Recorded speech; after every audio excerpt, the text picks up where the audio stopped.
The Forbidden Contact. The Weight of Command.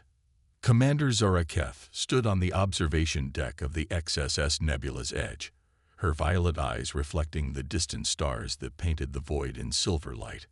Her scaled skin, a deep emerald that marked her as nobility among the Syrian Empire, caught the artificial lighting of the bridge behind her. At 32 cycles old, she was the youngest commander to ever lead a deep space patrol fleet, a position earned through countless battles and unwavering loyalty to the Galactic Dominion Council. The Council ruled over 47 different species across 3 spiral arms of the galaxy, maintaining order through strict laws and military might. Among these laws, none was more absolute than Protocol 7, complete isolation from the species known as humans. The Council had declared them too dangerous, too unpredictable, too willing to fight against impossible odds. They were a plague that would spread chaos if allowed to interact with civilized species. Zara had never questioned this law. She had been raised on stories of human violence, their wars that consumed entire planets, their refusal to bow to superior civilizations. The Council's wisdom had guided the galaxy for over 2,000 years. Why would she doubt them now? The distress signal. The alert that changed everything came during what should have been a routine patrol near the Kepler Nebula. Lieutenant Voss, her communications officer, turned from his station with confusion written across his scaled features. "Commander, we're receiving a distress signal from Sector 7 Alpha. It's from a human vessel." The bridge fell silent. Even the steady hum of the engines seemed to quiet as every crew member turned toward their commander. Zara felt her heart rate increase, her training warring with curiosity she had never acknowledged before. "Are you certain it's human?" she asked, stepping closer to the communications console. "Yes, Commander. The signal pattern matches their known frequencies. They're requesting immediate assistance. Their ship appears to be caught in the gravity well of a collapsed star." Zara stared at the readings. Protocol 7 was clear. Ignore all human communications, report any contact to the Council, maintain safe distance at all costs. But another protocol, older and more fundamental, echoed in her mind. The Syrian Code of Honor demanded that no being in distress be abandoned to die in the cold void of space. "Commander." Voss waited for orders, his yellow eyes reflecting the internal struggle he knew she must be facing. "Set course for Sector 7 Alpha," Zara said quietly. "Maximum speed." First contact. The human ship was smaller than expected, roughly half the size of Zara's cruiser, but it was clearly built for endurance rather than elegance. Its hull was scared and patched, telling stories of battles fought and won. It spun slowly in the gravitational grip of the dead star, engines flickering as they fought against forces beyond their design. "They're hailing us, Commander," Voss reported. "Put them through." The view screen crackled to life, revealing the human face for the first time in Zora's life. Captain Marcus Kane looked nothing like the monsters from Council propaganda. His brown eyes were tired but determined, his face marked by experience rather than cruelty. When he spoke, his voice carried gratitude instead of the aggression she had been taught to expect. "This is Captain Kane of the merchant vessel Horizon's Dream. I can't express how grateful we are to see you. We've been fighting this gravity well for 6 hours, and our engines are failing." Zara found herself studying his features, searching for signs of the violence and chaos the Council claimed to find his species. Instead, she saw something that reminded her of her own people, the weight of responsibility for those under his command. "This is Commander Keth of the Syrian fleet. We will assist you. Prepare to receive our tractor beam." The rescue. What followed was 3 hours of delicate work as Zora's engineering teams carefully extracted the human ship from the stellar graveyard. The operation required precise coordination, with both crews working together despite having no common protocols or shared technology. Yet somehow, they managed. Throughout the rescue, Zara found herself in constant communication with Captain Kane. He was professional, grateful, and surprisingly knowledgeable about stellar mechanics. When her chief engineer struggled with a power distribution problem, Kane offered a solution that actually worked. When the tractor beam began to overload, he suggested a modification that probably saved both ships. As the human vessel finally broke free from the gravity well, Kane's image appeared on the screen one final time. "Commander Keth, there's no way to properly thank you for what you've done today. You saved 17 lives, including my daughter's. If there's ever anything we can do to repay this debt, no repayment is necessary, Captain. Safe travels." But as she watched the human ship disappear into hyperspace, Zara realized something had changed inside her. The monsters from Council propaganda had been replaced by real people with families, hopes, and the same fears that drove her own species.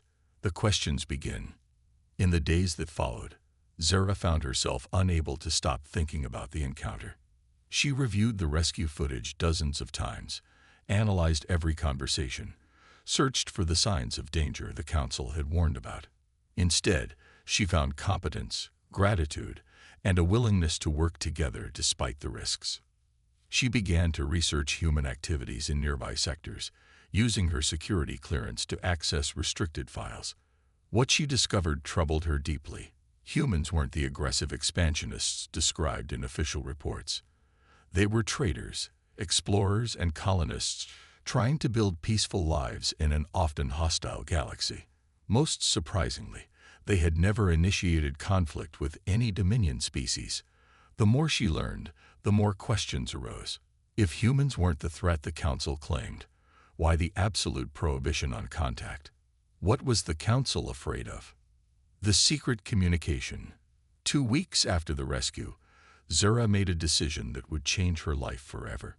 Using encrypted channels and careful routing through neutral space, she sent a message to Captain Kane.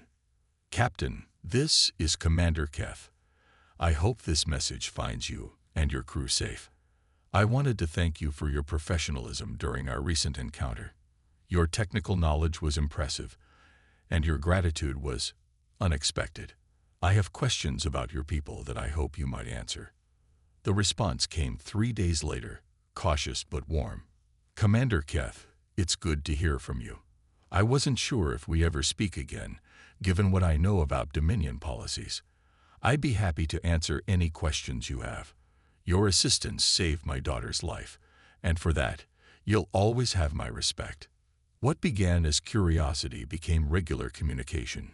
Kane told her about human colonies, their democratic governments, their art and music and literature.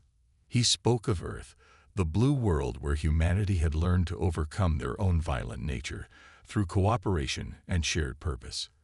He shared images of human children playing in alien landscapes, of cities that blended with natural environments rather than dominating them.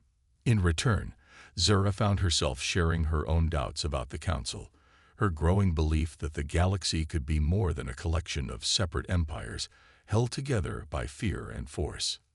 The terrible truth. 6 months into their secret correspondence, Kane sent a message that chilled Zara to her core. "Commander, I need to share something with you, though it may put us both in danger. 3 days ago, our monitoring stations detected massive fleet movements in Council space. Ships are being repositioned toward human sectors. We've intercepted communications suggesting preparation for something called Operation Cleansing Dawn. I don't know what it means, but the timing feels wrong." Zara's blood turned cold. She had heard whispers of Operation Cleansing Dawn in secured briefings, but had never been given details. Using her command codes, she accessed restricted military files and discovered the truth that would haunt her forever. Operation Cleansing Dawn was genocide. The Council planned to systematically eliminate humanity from the galaxy, using fabricated evidence of human aggression to justify their actions. The propaganda she had grown up with wasn't misunderstanding or fear. It was preparation for murder on an unprecedented scale. The choice. Alone in her quarters, surrounded by the weight of terrible knowledge, Zara faced the defining moment of her life.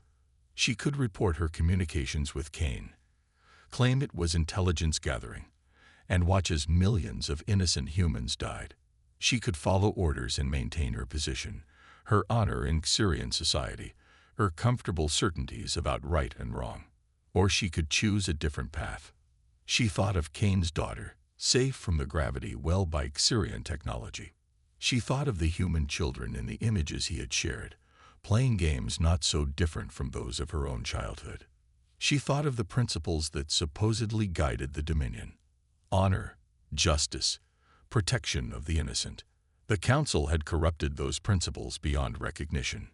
Zara opened an encrypted channel to Cain, her hand steady despite the magnitude of what she was about to do. "Marcus," she began, using his name for the first time, "we need to meet in person. There's something you need to know about what's coming. And there's something I need to ask of humanity." As she sent the message, Zara knew there would be no turning back. She had chosen to defy the most powerful organization in the galaxy to protect a species she had been taught to hate. The consequences would be severe, possibly fatal. But for the first time in her life, she was absolutely certain she was doing the right thing. The stars outside her window seemed brighter somehow, as if the galaxy itself approved of her choice. Soon, she would discover whether human courage was as remarkable as their capacity for friendship. And the Council would learn what happened when someone finally stood up to say no to their tyranny. The game was about to change, and Commander Zara Keth would be the one to change it. The alliance that shook the stars. The secret meeting. The rendezvous point was a forgotten mining station orbiting a dead world in the Veil Nebula, far from any major shipping lanes or patrol routes. Zara had chosen it carefully. Knowing that discovery here would mean certain death for both her and the humans she was about to betray everything to protect. Her modified courier ship, stripped of all Dominion identification, drifted silently toward the coordinates she had shared with Marcus Cain. Her heart hammered against her ribs as she spotted the human vessel waiting in the shadow of the station's massive processing equipment. It was sleek and purposeful, clearly military despite its lack of obvious weapons. The humans, it seemed, had taken her warning seriously. As the airlocks connected, Zara took a deep breath that might be her last as a free being. Once she shared what she knew, there would be no pretending this was anything other than treason of the highest order. Captain Cain was waiting on the other side of the airlock. But he wasn't alone. 2 other humans stood with him.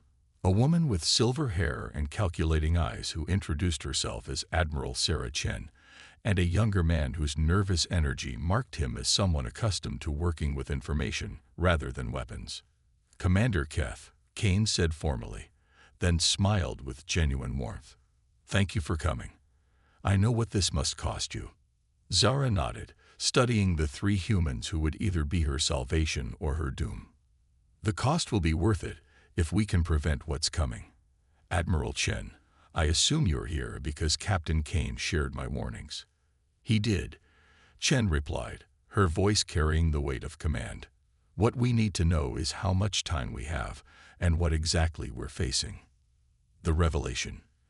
In the station's abandoned conference room, surrounded by the ghosts of failed commercial ventures, Zara laid out the truth that would reshape the galaxy.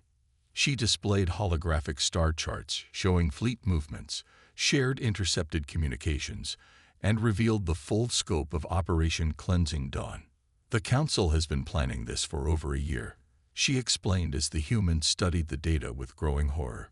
"They've positioned 12 battle fleets along your borders, claiming it's routine patrol rotation. In 6 weeks, they plan to declare humanity a galactic threat and begin systematic elimination of every human world." The young man, introduced as Dr. James Park, a xenopolitical analyst, spoke up. "The timing. They're waiting for the Andorian Trade Summit, aren't they? When all the major species representatives are gathered in one place." Zara nodded grimly. "They'll present fabricated evidence of human aggression, get unanimous approval for defensive action, then begin the cleansing within hours.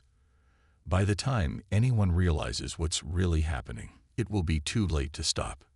Admiral Chen leaned back in her chair, her expression unreadable.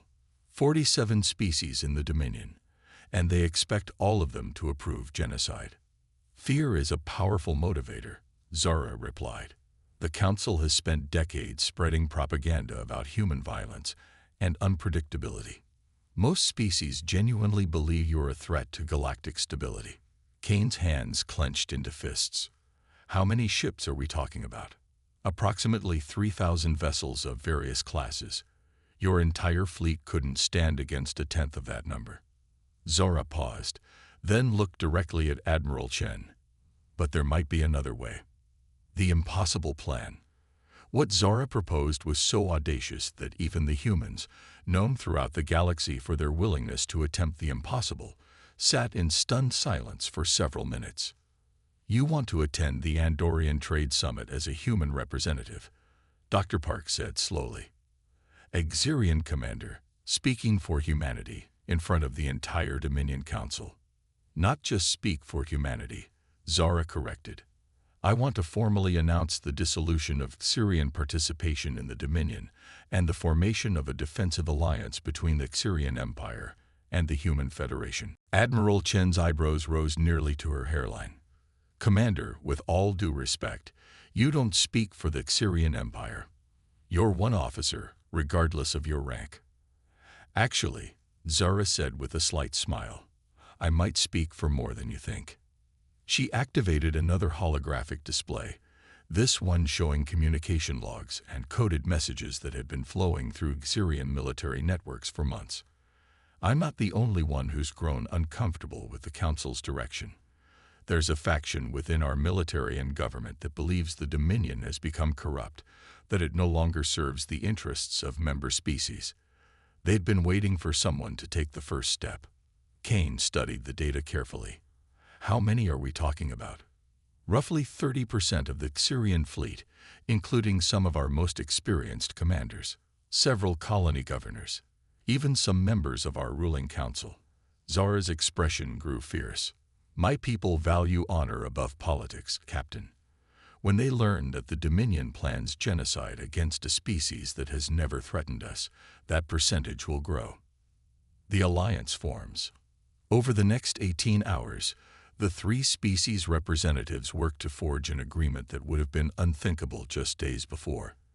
The humans offered advanced shield technology and medical knowledge that could revolutionize Xerian defensive capabilities. In return, the Xerians would provide detailed intelligence on Dominion fleet movements and strategic positions. But more than technology or information, they were creating something unprecedented. A voluntary alliance between species based on mutual respect rather than fear or domination. The Council rules through strength and intimidation, Zora explained as they finalized their agreement.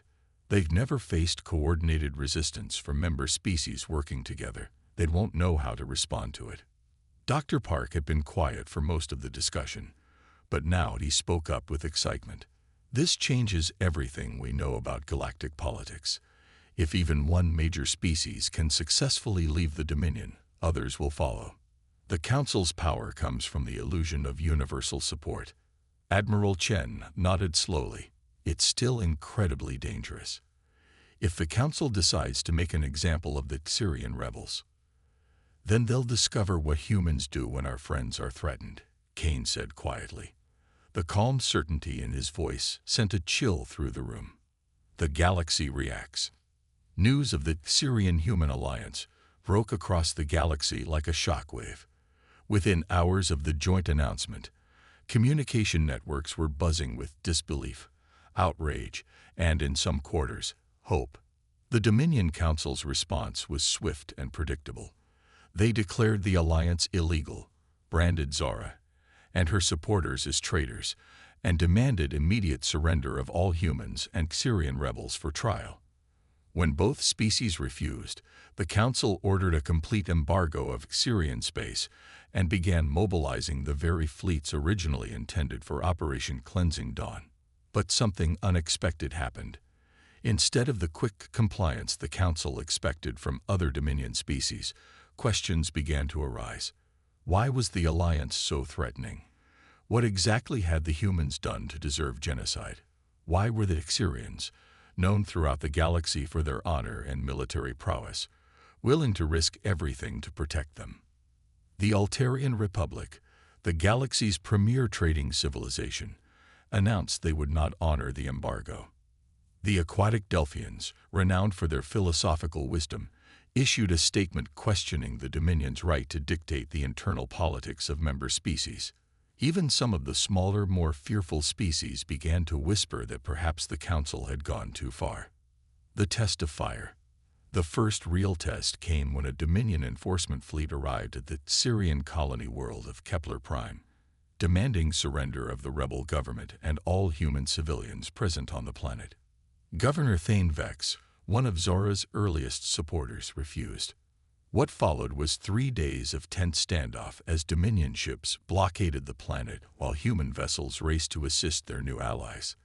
The galaxy watched, holding its breath, as two fundamentally different philosophies of governance faced each other across the void. The breakthrough came from an unexpected source. Captain Kane's daughter, Elena, now serving as a communications specialist on her father's ship, managed to establish contact with individual crew members on the Dominion vessels. What she found surprised everyone. "They don't want to be here," she reported during an emergency strategy session.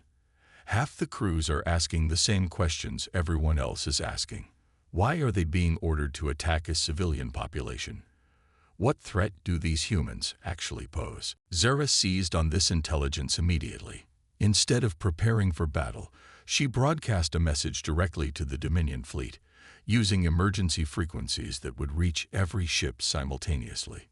"Soldiers of the Dominion," her voice carried clearly across space, "I am Commander Zora Keth, formerly of your own ranks. I stand here not as a traitor, but as someone who remembers the oath we all took, to protect the innocent and preserve peace among the stars.